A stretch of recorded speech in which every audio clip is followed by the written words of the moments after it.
So we're going to start that last paragraph again and get that last part a little bit better of paper 10 for the Trinity of Union of Deity. As a mortal in the flesh, you should view the Trinity in accordance with your individual enlightenment and in harmony with the reactions of your mind and soul. You can know very little of the absoluteness of the Paradise Trinity, and as you ascend paradise-ward, you will many times experience the astonishment at successive revelations and unexpected discoveries of Trinity supremacy and ultimacy, if not of absoluteness. 5. Functions of the Trinity. The personal deities have attributes, but it is hardly consistent to speak of the Trinity in having attributes. This association of divine beings may more properly be regarded as having function as the divine and justice administration. Totally attitudes and co-coordination of the cosmic over-control and the functions of our activity supreme, ultimate, and within the limits of deity, absolute as far as the living realities and of personal value are concerned. The functions of the Paradise Trinity are not simply the sums of the Father's apparent endowment of divinity, plus those specialized attributes that are unique in the personal existence of the Son and the Spirit. Trinity association of the three Paradise deities results in the evolution of eventuation and desensitizations of the new administration. Deiteration of new meanings, values, powers, capacities, universal revelation, active administration, living associates, human families, social groups of the Paradise Trinity are not augmented but are merely arithmetical summarization.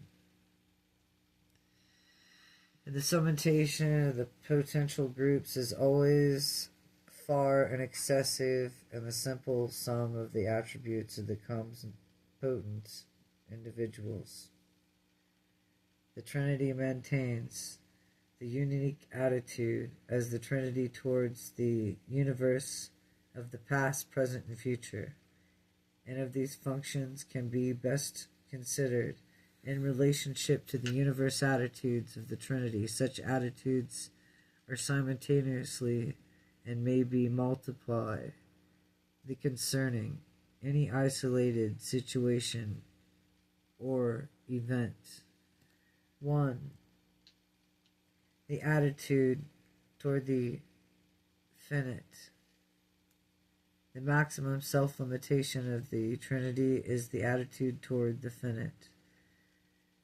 The Trinity is not a person, nor is the supreme in exclusion of the personalization of the Trinity, but the supreme is the nearest approach to a power personality of focalization, and the Trinity is the comprehended by the finite creatures. Hence, therefore,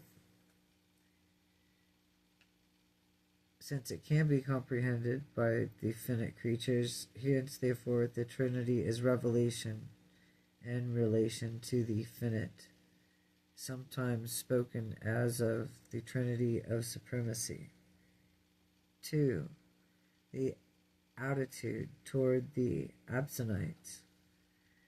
The Paradise Trinity has regard for those levels of existence and are more than finite, but less than absolute, and the relationship is sometimes dominated by the Trinity and ultimacy.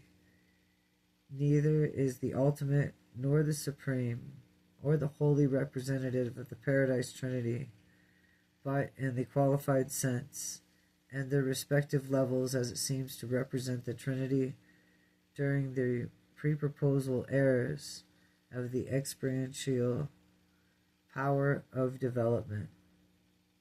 3.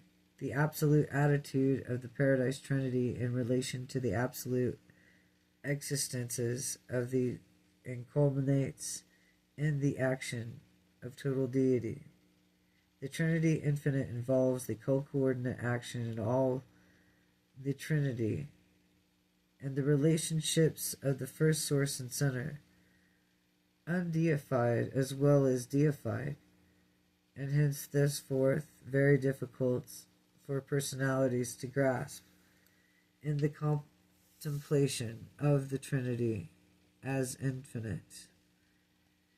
Do not ignore the 7 Trinities and Triunities. Therefore, the certain